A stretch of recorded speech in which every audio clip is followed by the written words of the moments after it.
Hello and welcome to a very special episode of Cloud9 Analytics, the highest quality commentary, the highest quality analysis with the highest quality product, but they just refuse to let me put the product on air soon.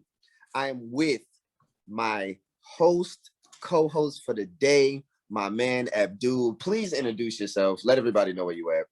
Man, what's going on, ladies and gentlemen? It's your boy Abdul, aka That Man Dooley, coming live and direct, straight from the West Coast, Northern California, Bay Area. I love it. California kid, man, and I'm here to do the damn thing. So let's do it, baby. I love the energy. I've been needing it on my show.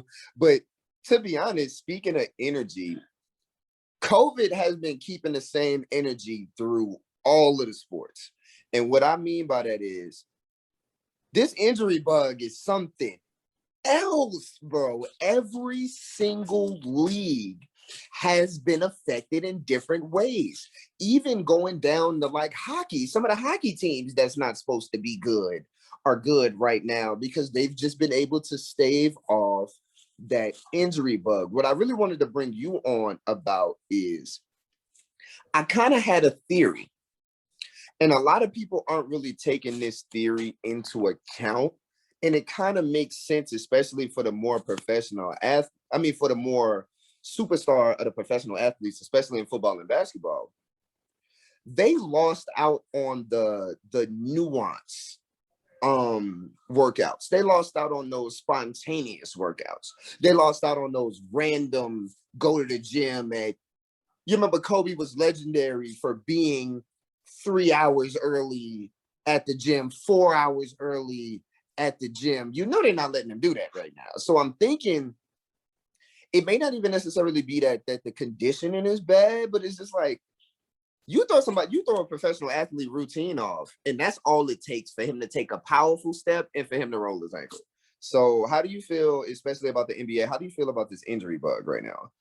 Well, I mean, the injury bug is definitely a crazy bug. You know, it seems like it's common, especially this season, going back to like what you were saying, these players don't have the time to go to the gym on the regular. Now, granted, most of these players have gyms in their own homes. You know what I mean? The superstar players do, but yes, the superstar players do. You're right. They got some type of something in the house. Right. But no, I understand what you're saying. So the injury bug is definitely affecting the league in terms of getting in that extra workout, which obviously makes the athlete even stronger, even better. You know what I mean? So they're definitely more out of shape. They're not running as much. You know what I mean? Because you can't just go I've noticed that like teams, even in especially last season, before COVID really popped, it was the fastest the league has ever been. It was the most athletic and the most up and down the league has ever been. And then COVID hit and it just seemed to slow everything, literally and figuratively. It just seemed to slow everything down. No. I definitely agree, man. COVID honestly has ruined sports in just so many ways. The athletic performance has decreased, Exactly. Not even just the athletic performance, but let's talk about the ticket sales. Let's talk about how much money these leagues have lost, considering the fact fans can't attend games anymore. 20 to 30% across the board. Exactly. So the owners have lost millions. Possibly when you talk about the NHL, NFL, MLB, NBA, you might as well say billions. Billions. You look at that billions. We're losing right now. Exactly. And speaking on the NBA specifically, let's talk about the two leading candidates because it's about 6 superstars right now injured. Let's talk about the two that's not only are they the newest, except for maybe Steph Curry, but not only are they the newest, but they're the most prominent. Let's talk about how do you feel about LeBron and LaMelo right now? The two loves of the league are injured, and they were the two front runners for the two most prominent awards as well, the Rookie of the Year and the MVP. Joel Embiid's going too, and he was in the MVP race. So Do you think that they're going to take COVID into account to this MVP race? Or do you think it's just going to be like, you know what I mean? Okay, you didn't play the game, so there's nothing we can do. Yeah, basically, they're not gonna take it into account. You know, those who are left standing to still play can play. By the way, just for the record, LeBron has since to be my favorite player, but I did not have him number one in the MVP race this season. What? No, not this season. Not this season. I had him up there, but I didn't have him number one. My man, who I have number one as the NBA, the league leading the MVP, is James Harden. That's why I have Stop. MVP. Okay, Stop. let's just be honest, my man. Stop. The way he's been playing basketball the last 2 months, ever since they traded the man from Houston to Brooklyn, he's unstoppable. Okay, I agree, but this is what I'm gonna say, and a lot of people don't even like to bring up this point, but I guess it only matters for certain superstars and doesn't matter for others. Didn't we say, I think it was maybe 2018 or something like that, that Kevin Durant couldn't get the MVP because he had other superstars on his team? So James Harden is going to get the MVP with Kevin Durant and Kyrie on his team. Do you really feel as though that it's not going to affect the voters that no, I'm definitely with you. But you and I both know the MVP comes down to two things more than anything. You know, who's playing the best and who has the best record. If Brooklyn finished with the number one record in the East, the number one record in the NBA, they're gonna finish with the number one record in the NBA. Oh, okay. The way the tear that they're on is just I was off of it, but I'd say maybe over the last 2 weeks, I've just kind of been like, you just have to throw your hands up to it. And the main reason is because, okay, do I feel like a James Harden, Kyrie Irving with the gang can make it to the finals? No. But when you add Kevin Durant, it's like, what else are you supposed to do with Brooklyn? So I don't even necessarily want to talk. I hate talking about Brooklyn, but I love it. It's like, I love a good champion. I love a good villain. I love a good, you know what I mean, super strong powerhouse team. But at the same time, MVP, I feel as though, like I said, we've seen better James Harden seasons that haven't won MVP. So not saying that he just should be out of the running. I'm not saying that he's not having an MVP season, but it's just, for me, it's like, for people to just have him front running, it's like, look, it's real easy to do what you're doing when the rest of your team is really amazing. Like, the team is good. And without Kevin Durant, James Harden is able to be Houston James Harden. And Houston James Harden is the MVP player of the year. So we're not going to sit here and, you know what I mean? I'm not going to cap on him. I'm not going to hold him. You know what I mean? I'm not going to hold you. But, like, it gets me nervous when it comes to that. And it's like, even with LeBron, it's going to be difficult for him to win now, especially with the injury. But also, you said two things, and I want to add a third. It's higher scoring, it's your record, but it's also the narrative. And James was going to lose the narrative to Embiid, was going to lose it to LeBron. But if they do not come back with time, then there's no other player with any narrative. Then it's just going to be who's playing the best. Right. And nobody's playing better except for maybe Nikola Jokic. Jokic. Nobody's playing better than James Harden. It's just a situation of voters are going to look at his team. They're going to look at the way he left Houston. But honestly, even when it comes to the way he left Houston, the reason it's not even necessarily the way that he left Houston, it's that owners hate super teams because that means that it's not going to be as many great teams in the league. But right now, I feel as though with the exception of Brooklyn, this is the most even the league has been in a while. On the East and on the West, you can't necessarily name me 5 teams that are just better than everybody besides Brooklyn. And it used to be the Lakers, but you can't even say that about the Lakers. They have amazing defense, but Anthony Davis is always hurt, and especially LeBron now. So I don't know. Like talk to me. Where's your head at? Well, let's talk about old school basketball just for a second. Back in the day, teams used to have 2 stars and a bunch of role players. That's where the NBA came from. We talking Mike and Scotty. We talking Karl Malone and Stockton. We talking Sean Kemp, Gary Payton. We talking Alonzo Mourning and Tim Hardaway. You know, the list just goes on and on and on. Penny Hardaway and Shaq. Exactly. We talking about Magic and Kareem. You know what I mean? So even towards the later end, Shaq and Kobe, it used to be a real big thing. The duos used to be a thing. Exactly. Now, when it comes to the MVP, mind you, LeBron is my guy. Nobody advocates for LeBron more than me in the world. Okay, I am the number 1 LeBron advocator, and anybody that knows me would know that. But also I'm an analyst first. This is why LeBron wasn't the MVP, because when AD went down, they weren't on a winning streak. Now, if the Lakers would have been on a winning streak without AD, what about Schroeder? Oh, okay, Schroeder being down didn't help either. It didn't help either. But you already know, the MVP leads people to wins.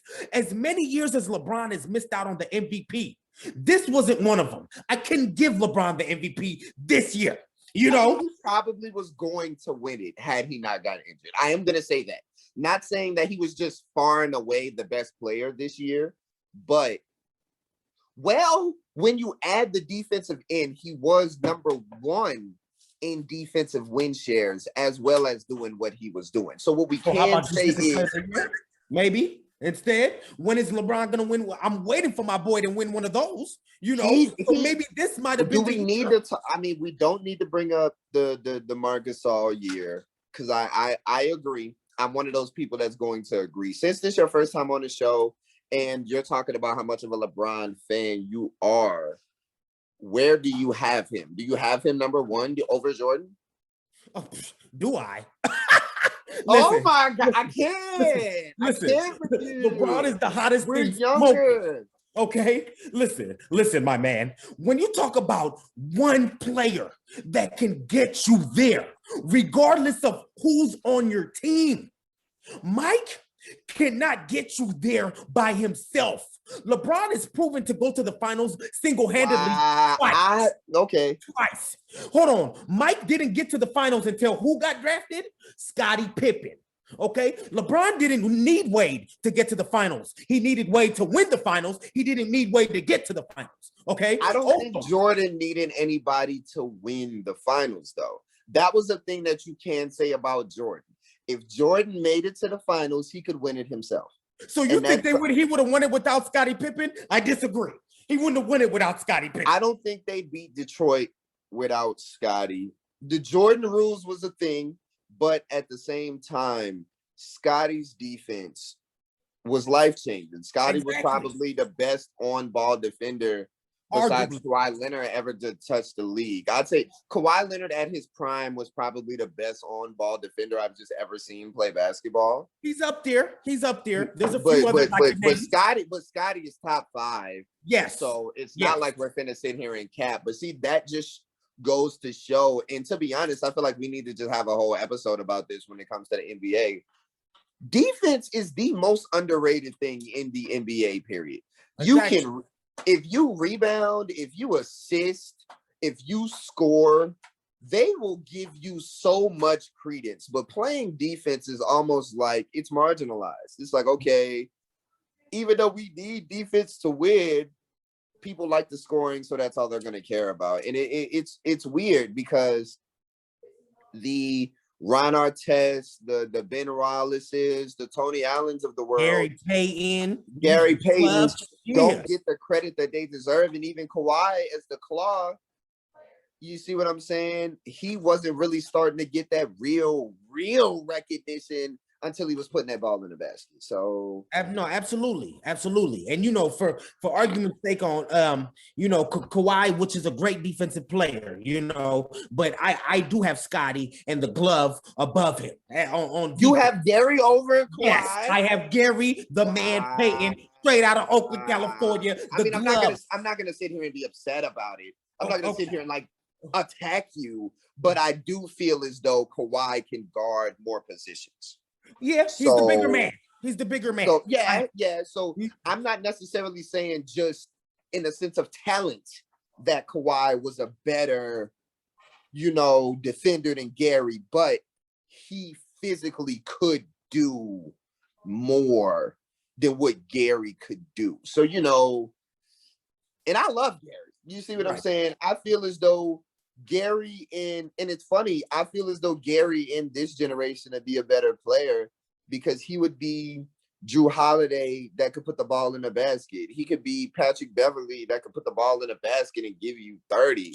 So how can you, it was really hard to deal with him. And then if you had a small man as your star, Gary can neutralize you. Clamps. So we're talking real clamps. Gary could neutralize you. Yes. And it brings me back to you had to be more durable back in those days because you knew with the way that the game was being played, you weren't finna last long.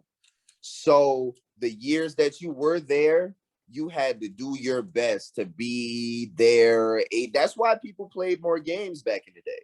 I personally feel that way. That players back in the day played more games because they felt as though that their careers weren't going to last as long. Whereas now, okay, a player's like, do I play 82 games a year and play 10 seasons? Or do I play 72 games a year and play 15? Right. So, but COVID has affected the injuries because until people get to a point where they can do what they want to do, people's routines are gonna constantly do this. No, absolutely. And going back to our Jordan LeBron debate just now, just a quick insider, some knowledge for you, my man. Okay, when Jordan went to baseball, he left the team, right? And like you said, Mr. Mike didn't need Scotty. He would have won the championship. The Bulls were still a playoff team going to the second round of the playoffs. Now, hold on before you start. They should have went the call. So 94, 95, the Bulls still made it back to the playoffs without Mike. Meaning, when your team gets to the playoffs without your star player, that's a pretty good team. Yes or no? Without your star player. Okay, what happens every time LeBron leaves a team? They are horrible. Ta-da! So, all right. So with that, you must not be. If that is your biggest logical point. No, it's not. It's one of them. No, not with that. I'm saying, and this is going to go to a different player, and this is going to be a different point. Is Kevin Durant ever actually needed? What team has he been on that has won, hasn't been to the playoffs without him? Brooklyn can go to the playoffs right now without Kevin Durant. Golden State could go to the playoffs, could go to the finals every year without Kevin Durant. OKC was the only team. And that's because of Russell Westbrook. And we can have a whole different conversation about Russell Westbrook and why he's not I don't love him. We can talk about that later. Let me get deep with you. And most people aren't going to say what I'm about to say. Okay. Kevin Durant, KD, is overrated. Okay. Yes. Wow. Now let me explain to you why, my friend. Look, overrated. You came on cloud 9 hot today. Yeah. No. We got to get the people what they want, baby. Go ahead. I'm gonna let you explain this. So when it comes to KD, you made some clear points. Have you noticed this man has never played with anything less than an MVP? He's played with Russell Westbrook. He's played with James Harden. Listen, I've seen LeBron drag bums to the promised lands. This is the truth. So when people want to tell me KD's on LeBron's level, stop it. He's nowhere near LeBron. I don't agree with that either. I want to see Kevin Durant take a team where it is undeniable that he is the best player and that it's needed for him to win. And people love to make the statements that, well, Golden State needed him to get over the hump. But all they really needed was Andrew Bogut to get over the hump. He needed the Warriors. The Warriors won a championship. Way more than the Warriors. So let's just get that straight right now. The Warriors didn't need KD. KD needed the Warriors, okay? Because KD didn't win anything. Steph Curry, Klay Thompson, Draymond Green, they won a championship. Matter of fact, didn't they set a 73-9 record, the best season record in the NBA without KD? They lost. Yeah, they did. One game from winning the championship. One game. One game. Without it'd been different KD. if they would have got swept by Cleveland. It would have been different if they would have gotten swept. Exactly. So now when you add KD to the puzzle, that makes a juggernaut in which the league has never seen. Now everybody's over here like, oh, LeBron, you're still supposed to beat them. How? He barely beat them without him. Brooklyn is the scariest team I've ever seen that isn't like one of these old school Laker teams that were just stacked unnecessarily. But one thing I want to ask you, do you think that, speaking of those Warriors and the injuries, let's talk about Klay Thompson. And if Klay Thompson comes back 100%, do you think that they win another championship in Golden State? It depends on who the role players are. Okay, Steph Curry and Klay Thompson are a great combination. The Splash Brothers, the best shooting backcourt in NBA history the league has ever seen. But can they do it by themselves? Absolutely not. They needed an Andre Iguodala. They needed Harrison Barnes. They needed a Leandro Barbosa. They needed an Andrew Bogut. Okay, people forgot how deep those teams were. Exactly, they were very deep. Okay, so let's not act like Steph, Draymond, and Klay did it by themselves, because they did not. Okay, so it's not that they can't win, but I'm gonna tell you this: they're gonna need other pieces on the roster in order to get the job done. Okay, and Wiseman, I'm gonna say this: once they develop the kid, let's see what he can do. I'll tell you this much. Yeah, don't give up on it right now. That's my head. Like, don't give up on it right now. People are talking about Wiseman might be on the trading block as the trade deadline approaches and things like that. It's too early to say. And I just don't agree with that. Like, I don't think he needs to necessarily be there right now. And before we close and things like that, like, I just hope that we're able to get our players back, because there's been times where there's just been games that I just did not want to watch, but I'd watch them because of LeBron, or because of an Embiid, or because of a Steph, or even now newly because of the young bull LaMelo Ball. And it makes me sad that he's probably going to lose his Rookie of the Year, because they have to set the same precedent. Because if they give LaMelo Rookie of the Year and didn't give Zion Rookie of the Year last year, it would be completely unfair. And the main reason that Zion did not get Rookie of the Year is because he only played a fraction of the games. So you have to go with what you're going with. And man, look, I can't wait. I really hope LaMelo's okay. They said he broke his wrist and he's going to be out for the year. Let's hope that it's not as bad as the diagnosis says. But we're going to close today on Cloud 9. Please give a warm welcome to my co-host, Abdul. Man, again, one more time, just because this is your first time, it will not be your last time. Tell us where we can find you. Tell us where you are. Tell us who you are. And just introduce yourself to the Cloud 9 family. Absolutely, my man. Ladies and gentlemen, I'm that man, Dooley, D-A-T, man, D-O-O-L-E-Y. You can find me on YouTube. I also have a Facebook page, Instagram, and Twitter as well. Like, comment, subscribe. Holla at your boy. All right. It has been Cloud 9 Analytics, the highest quality commentary, the highest quality analysis with the highest quality product. But eventually, they're going to let me show y'all that too. Also, we are powered by Spot On Sports, but we're not just accurate, was spot on. Love you guys.